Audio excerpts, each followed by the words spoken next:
Hai, Assalamualaikum. Bersama saya lagi pergi ke kedai membeli kismis. Anisya manis. Anisya manis. Hari ni kita bersama Afam. Afam. Dalam kelas ni siapa perempuan cantik? Pilih je.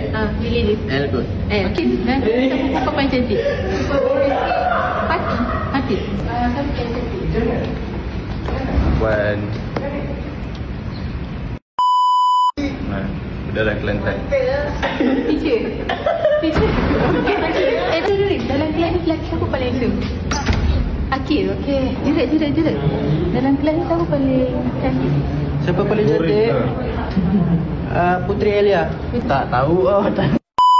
Siapa paling cantik? Siapa yang sebut? Cuba jawab. Siapa paling cantik? Syafiqah.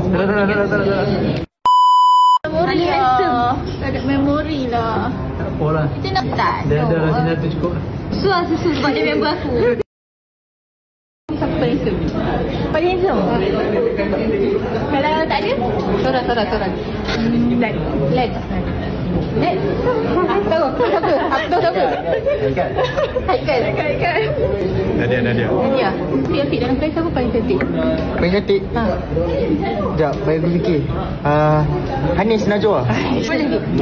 Paling cantik. Hafiz loyal. Isyirah. Dalam kelas siapa paling handsome? Siapa paling handsome? Akil Hazim. Mantap. Cantik. Kelas. Natasha Natasha. Cantik. Tak kisah siapa dalam kelas ni. Cantik. Teacher. Boleh siapa? Semua cantik.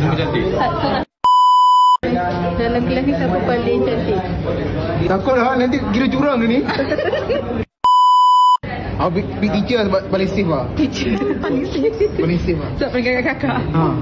Kira-kira dalam kelas siapa paling handsome? Man. Baik.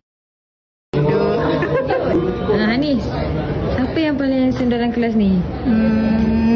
Akil Azim. Okey. Pandangan awak, Hanis kata kau handsome. Aku nak ucapkan terima kasih lah ke Anis. Anis di mana? Anis yang manis.